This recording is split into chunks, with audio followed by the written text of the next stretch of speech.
Stevie Nicks has been a rock icon for a long time, known for her airy singing and deeply personal songs. At age 76, her reputation is built on decades of number 1 songs, iconic performances, and highly personal lyrics that were shaped by the people she has met and the things she has been through during her work. Behind the music and mystery, though, is a less well-known part of her life that is focused on a strong, long-lasting love that she rarely talks about.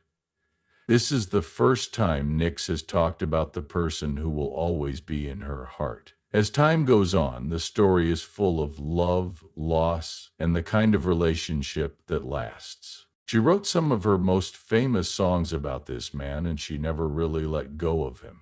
Stevie Nicks and Lindsey Buckingham met at Menlo-Atherton High School in California in the 1960s and began making music together. When they first met, they became close, both officially and emotionally, which changed the future of rock and roll. Their relationship, which was full of creativity and depth, became famous just like their music. While they were still in school, they sang together at a senior event, showing off a natural harmonies that hinted at the famous relationship that would come later. They didn't see each other for a while after high school, but 2 years later, Buckingham asked Nicks to join his band Fritz. This work together was the start of their rock music journey. Soon they were covering for big names like Jefferson Airplane and Janis Joplin, which threw them into the exciting and stressful world of 1960s rock music. In the early 1970s, Fritz became less important, and Nicks and Buckingham became tighter. They went from being just lovers to a pair, and their music shows how passionate and emotional they were. Their first record together, Buckingham Nicks, came out in 1973.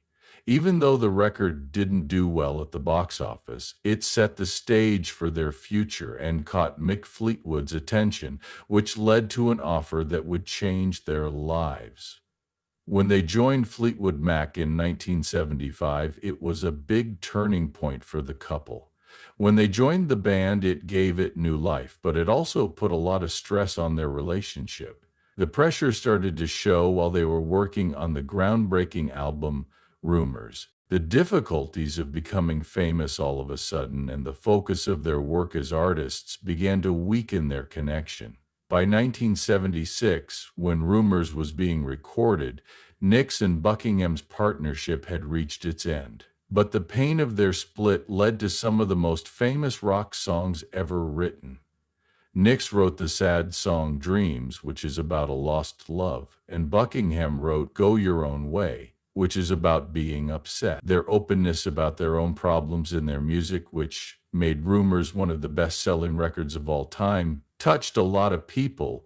Even after their relationship ended, Nicks and Buckingham continued to work together on music, though there were some problems. The arguments they had with each other became a trademark of Fleetwood Mac. They added energy to their shows and depth to their songs, which drew fans in.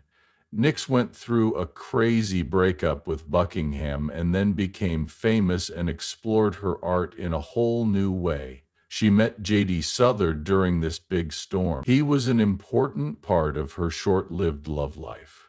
In the early 1970s, when Los Angeles's music scene was very active, Stevie Nicks and J.D. Souther met for the first time. By that time, Souther was already a big name in country rock. He had written some big hits for the Eagles and made a name for himself with his own music. Nicks connected with Souther, who knew what it was like to be in the spotlight after her breakup with Lindsey Buckingham, and with Fleetwood Mac's success still fresh in her mind. There was electricity between them. Both were known for writing and performing songs from the heart, and their relationship went beyond physical desire to a deeper artistic bond. They had a short-lived relationship, but they loved music together and admired each other's skills as artists.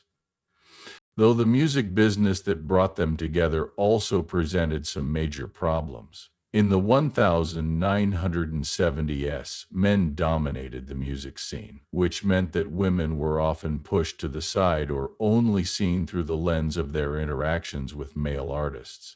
Nicks was eager to make a name for herself as an artist, but she had to deal with problems in the business while also figuring out her relationship with Souther. It caught her attention that male artists like Souther got special treatment and respect that female artists didn't always get.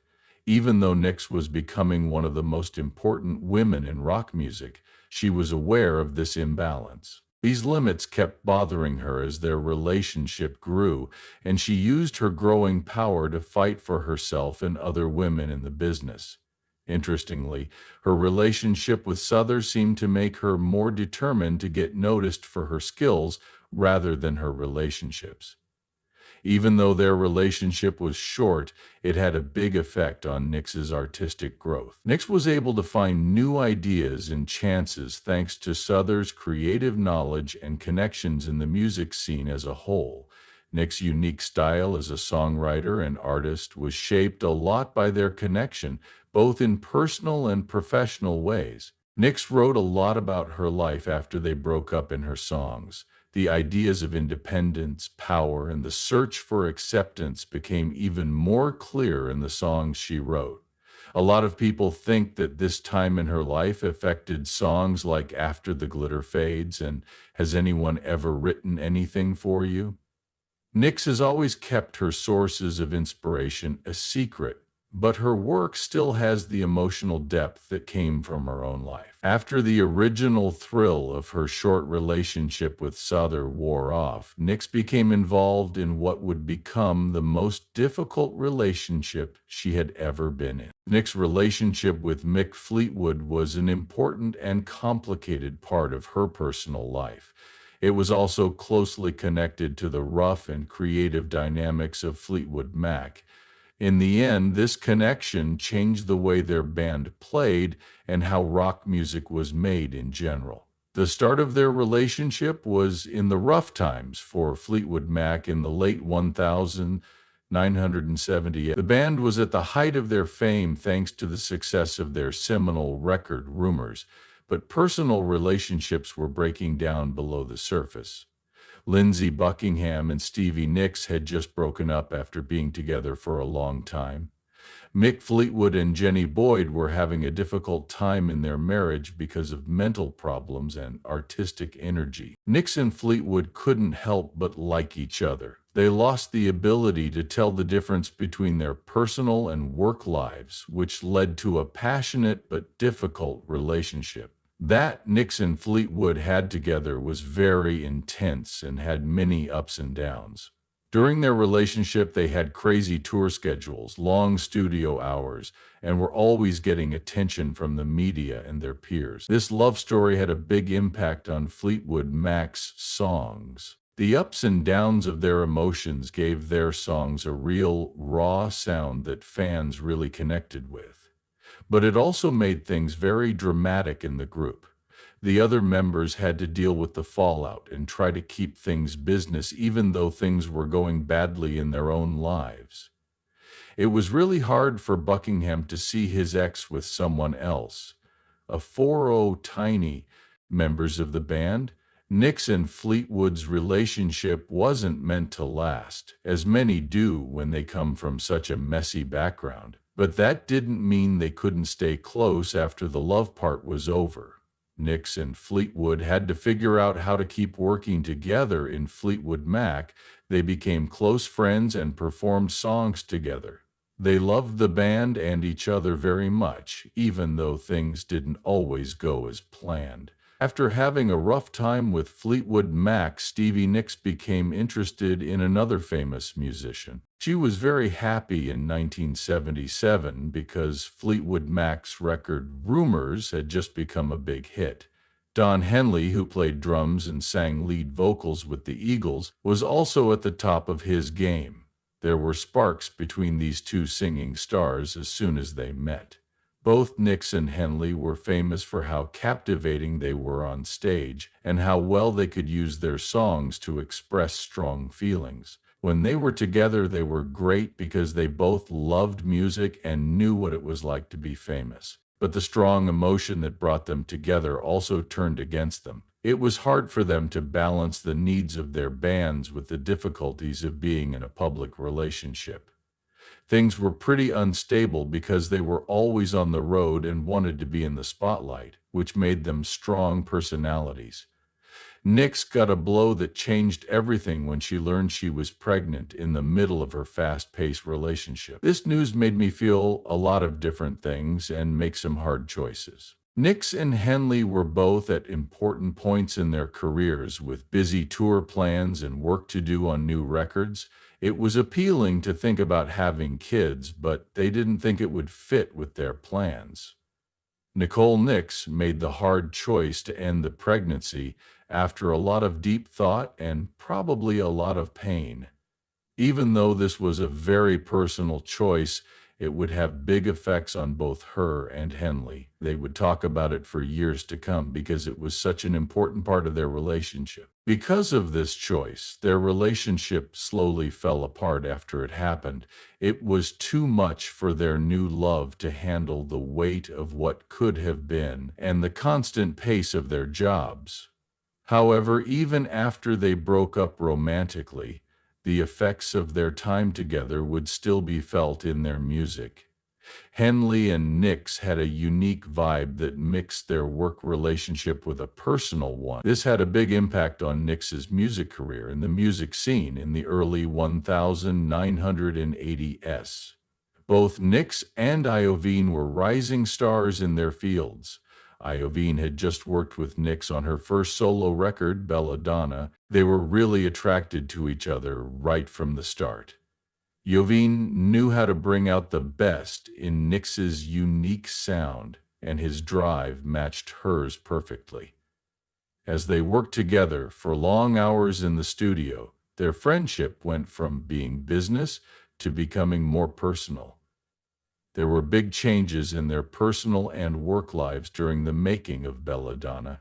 The late nights they spent making music together, the fact that they were both excited about making something special, and the closeness of the process all made their attraction grow. Nicks saw in Iovine more than just a skilled producer. He understood Nicks's artistic vision and helped make it come to life. As their bond grew, it made the work they did together more difficult.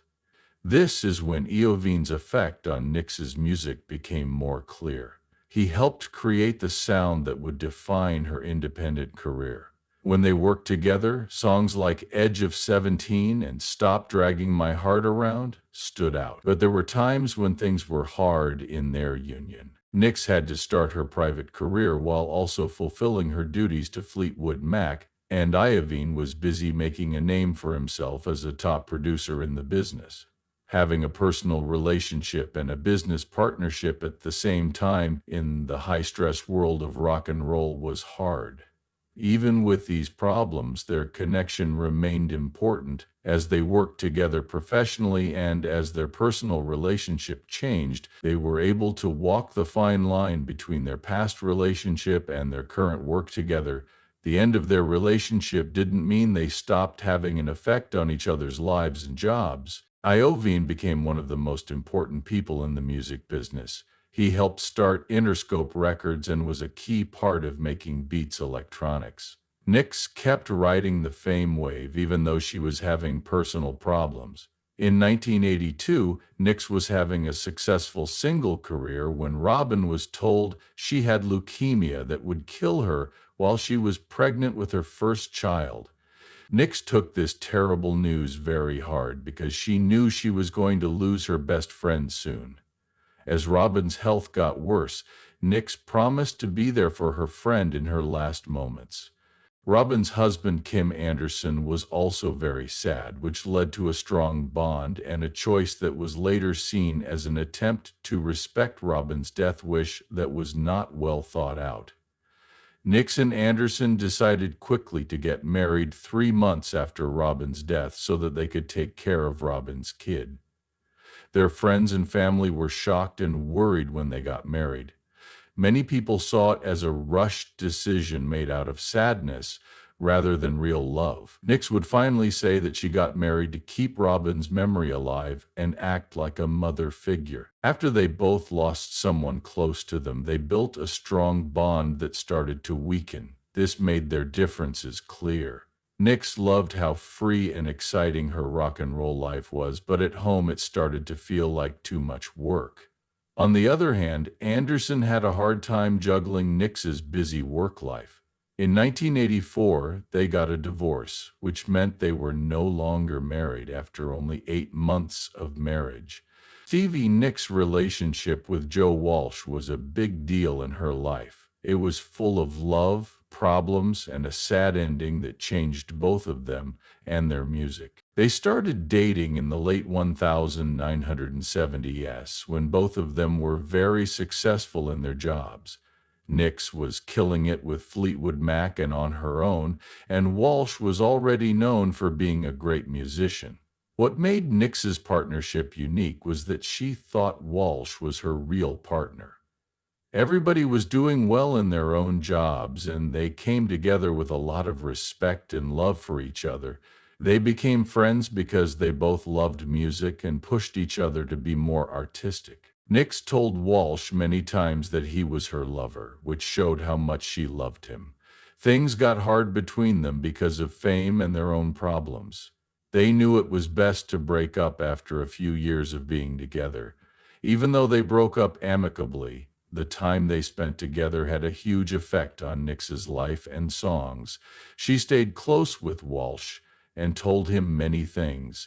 You can still hear his impact in her song. Nicks liked that her relationship with Walsh felt fair and helpful, unlike other relationships she had that were based on competition or power battles. They really understood each other as artists and as people who had to deal with the things that fame brings. During their trip, they were very creative, and Walsh helped Nicks write some of her most emotional songs.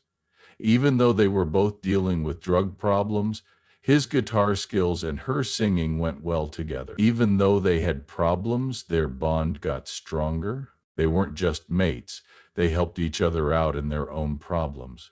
Sharing the ups and downs of fame brought them closer, and Nicks felt closer to her partner than she had in other relationships. Their music showed how much they loved each other, but they finally realized they needed to split up to focus on their own healing. Both of them had to make a hard choice, but they did it out of love and a wish to remember each other. Nicks had a hard time after they broke up. She was sad and thought a lot about herself. At a later time, she talked about how hard it was to break up with Walsh. The pain of being apart from him made her more creative, and they stayed connected in some way. They were in love, but they were able to make a deep and long friendship out of it. Being able to stay close, even after they broke up, showed how much they cared about each other.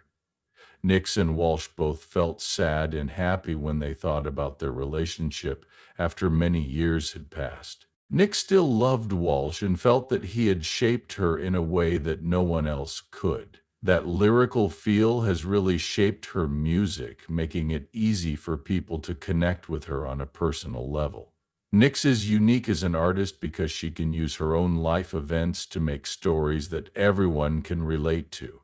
Her songs are often very personal, but people can relate to them because they are about love, heartbreak, and getting back on your feet after something bad.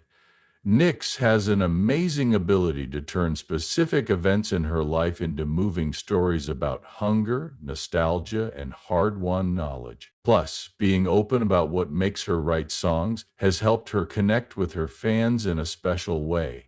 People can read about her ups and downs in relationships in her songs, as if they were seeing a part of her personal journey. Nicks fans have loved her for generations because she is honest and open, making her seem like a real person instead of just a rock star. Her songs really show how her ideas about love and relationships have changed over time. When she was younger, she was in passionate relationships that gave her ideas for fiery songs. But in her later works, she often shows a deeper and more thoughtful view of love. Nicks has also grown, going from being a young woman figuring out her relationship problems to an experienced artist with lots of stories to tell.